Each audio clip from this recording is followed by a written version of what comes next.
Well, later on, you and me are going to be Danny and Sandy from Greece. We've got the costumes and all. Really? Mind you, these shoes, they look a little bit too big for you. They're not mine. You better get your lippy on.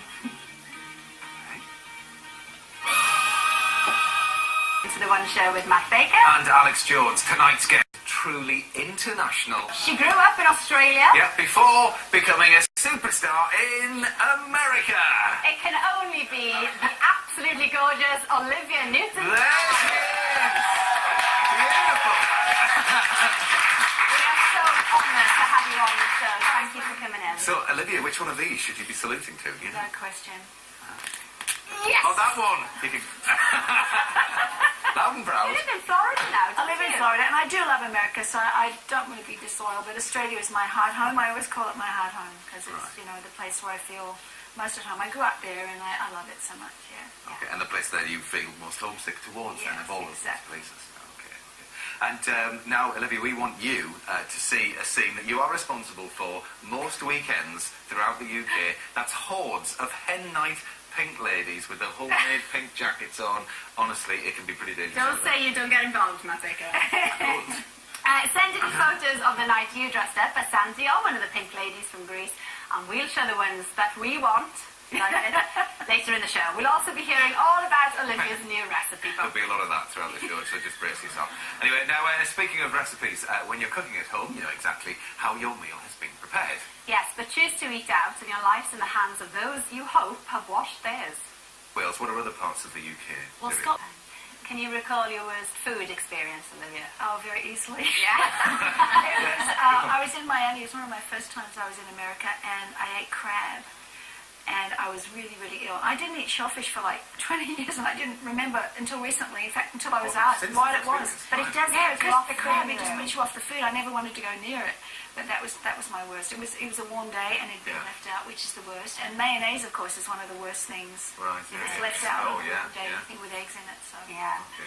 And you've done a series, Anita, Rogue Restaurants, a few years ago now. You must have getting great. Yeah. I was in a restaurant the other day, and there was a mouse by my handbag. Should have rung the authorities. Okay, I know. Right. Okay, yeah, get them things out there. Anyway, Anita, thanks ever so much indeed. You're not staying for dinner, are you, this evening? No, you're off in the way. But, no, trust you. She looks interesting. I'm all right. I say, don't worry about it. No. I'm racing. Now, thanks ever so much indeed, Anita. But we have been getting some great tips on our cooking, Olivia, from your new book, Live Wise, which is beautiful. There's I think that's the Gardo salad there, and we've got some lovely breakfast shakes as well. Oh, yeah. There's a pina colada shake there, isn't there? Yeah. That sounds nice. This is yummy too.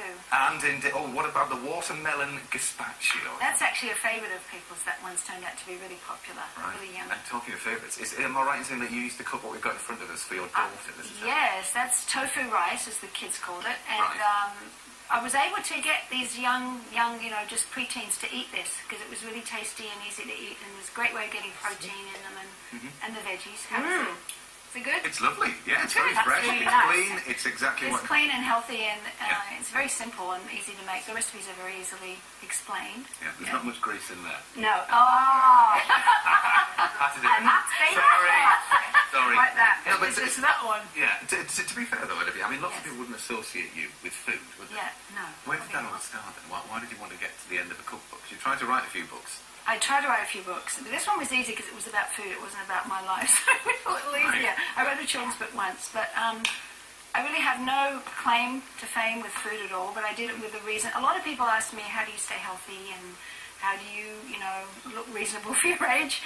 So that's really how it began. Yeah, but your mother was... your mother was big into eating healthily, wasn't she? She was. She was German, and so everything was grilled and steamed, and potatoes with the skins on, and pumpernickel bread in my school lunch. And I was angry when I was a kid because everyone else had white bread and yummy cakes, and I'm very happy now that she taught me, good habits from an early age. Yeah, and like we said, there's some beautiful fresh food in there, which obviously takes quite a lot of preparation. Is it quite difficult sometimes in your busy life to kind of keep you know, that precise freshness and beautiful food all the time as you're rushing around? You know, when I'm home, because my husband and I travel a lot, but when I'm home, I always have certain ingredients in the fridge. It's actually easy with the fresh food because you've got, you know, you've got your spinach and your fresh tomatoes and avocados, and I try to buy organic. And luckily, I don't know in England, but in America now, most stores have organic sections. So I try to buy in seasonally, and broccoli, you can always get organic broccoli and stuff. And I keep those in the crisper, and then I kind of do a kitchen roulette and pull out whatever's there and make up something fresh, and I can whip up something pretty quickly. Yeah. And it's good, but it's quick. But it's healthy. And you mentioned your husband there, and your husband discovered this amazing fruit in the Amazonian desert called camu. Yes. And it's 30%, contains more vitamin C than an orange, 30% more, is that right? Yes, it's the highest vitamin C content of any fruit in the world, actually. It's called camu. It grows in the Amazon basin, and actually when the floodwaters of the Amazon River are high, the camu tree grows underneath the water, so it sucks up all the nutrients from the Amazon basin. Yeah. And I remember going there many years ago, even before we were together, and there's a fish that feeds off that camu fruit that's like a delicacy down there. So that is amazing, and I take all these herbs every day. That's another reason I stay healthy. Well, it's doing well for you. Yes, it really is. Yeah. It is. Olivia's book, Live Wise, is out now, and all Olivia's royalties from the book will go to the Olivia Newton-John Cancer and Wellness Centre in Melbourne. Now, last year, Lord Philip Gould knew that he didn't have much time left in his fight against cancer, and he wanted to make an uplifting film to inspire other sufferers and their families. Philip, who died last November, was a major figure in the political world as an architect of New Labour, but his story is one that everyone can relate to. There's so many things yes. that Lord Gould said there were ringing true with you. Absolutely, yeah. And you did moment. you did a similar thing with your album Gaia, didn't you? As kind of a release, I suppose, of what you were going through. Yeah. Is that what you were hoping to do? Well, 20 years ago when I was going through breast cancer, I actually thought I was going to retire and give up singing, and I went to Australia to be on my farm after I'd finished my treatment. And a few months after I was there, I started waking up in the middle of the night with all these songs in my head, and there were songs about my experience, about how I felt about the planet, how I felt about the world, and one of the songs was Gaia, which is the spirit of Mother Earth, and I kind of sung about how she felt about us and what we were doing to her, and it was a very emotional album for me, very connected. Well, I mean, it must have helped a lot of other people. And I was telling Matt, a friend of mine did say, please tell Olivia, he's been suffering from cancer recently, and he said that the album really helped him, as I'm sure it has many others too. Thank you. Yeah. Thank you. I wrote it for myself, but it's always wonderful if it helps somebody. Yeah. Well, it's just one of the 36 albums that you've written. I can't believe it. Since 1971, which was your debut, and that was a great year for you. You must have known that you'd made it when you got to duet with this man. Don't move away when you know I really want you. Let me show you that I want you. Love you like I want you. Let me try again. I will say goodbye again. Where you were there? Yeah, that was the south of France. Was it? Yeah. And how did the duet come about then? What happened? Well, Cliff was looking for someone to sing this song with, and I kind of auditioned for him. Right. At the time, Peter Gormley was my manager, and I was engaged to one of the Shadows, and they were friends with Cliff, and I met him and sang with him, and we ended up doing the duet, and then he invited me to be on his television show. He really started me off, so I owe a lot to Sir Cliff. Yeah, I bet. And became a fan of the hair band. Yeah, I know. I started it, didn't I? But you had loads of hits in the 70s, but I mean, we've got to talk about the phenomenon that is Grease, of course. Yes. There you are, lovely picture of you. Now, we've had, earlier on, we asked for some from photos from people at home. Andrea Naylor, yes, oh, wow, from Ramsbottom in Manchester, looking very convincing.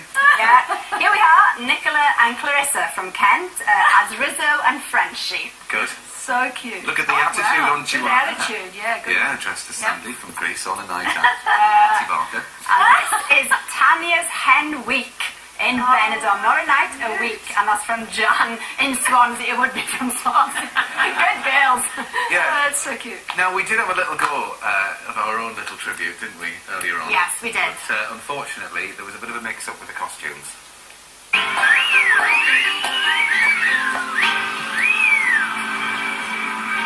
Sandy? Tell me about it, Stud.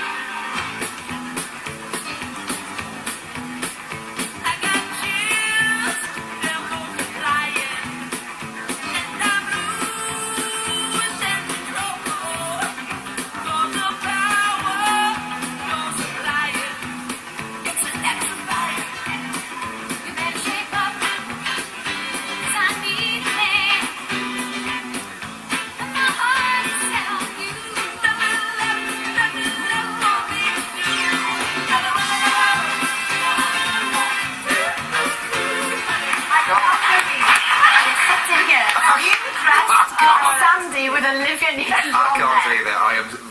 I'm mortified. We've ruined it. It was fun. It was a lot of fun. Oh, but, I Did mean, you have fun? You look like you we did have fun. We did. Those mechanics had more fun than we. Anyway, I mean, it was obviously a massive success, wasn't it? Were you prepared for that?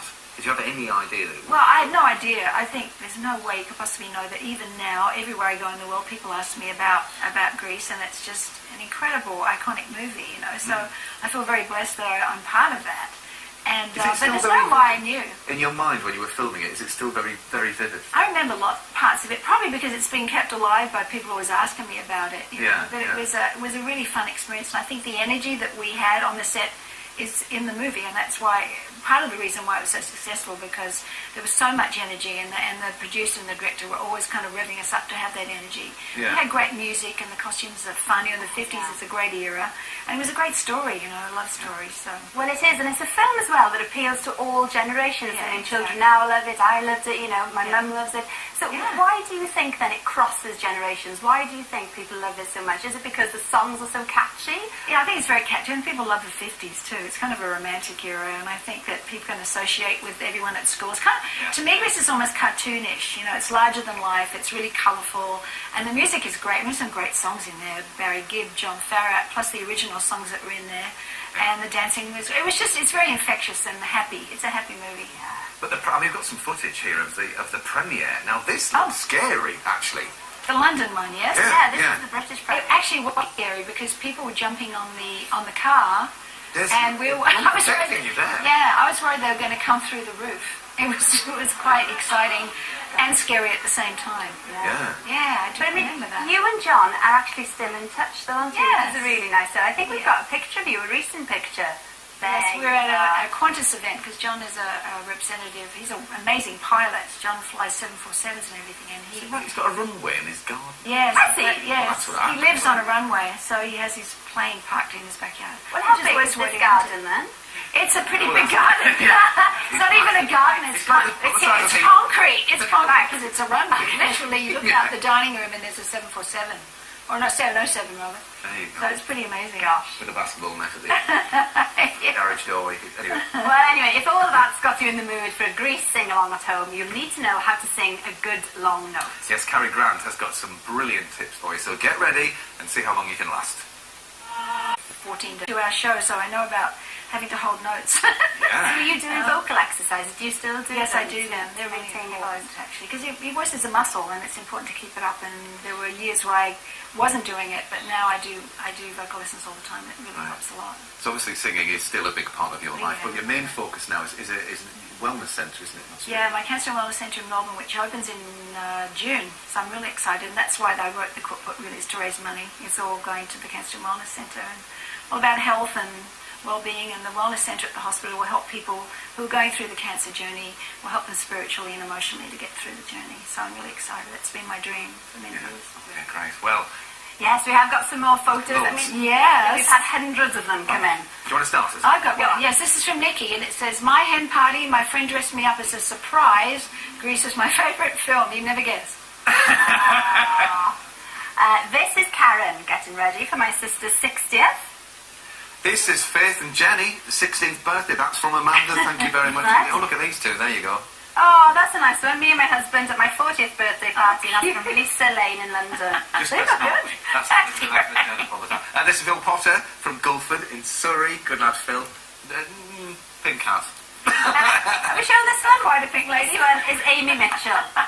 Looks good. Super job. Well, I thank don't know how they printed these up so fast. Oh, they do. We've got an amazing Speed trip. of light, yeah. But thank you very much indeed. Cookbook Thank and you. Live Wise is out now. Tomorrow we're joined by a woman who cleans up in the art world by exhibiting her very messy bed. Tracy Emin will be here. We'll see you at 7 o'clock. Bye. Thanks again, Olivia. That's Thank lovely.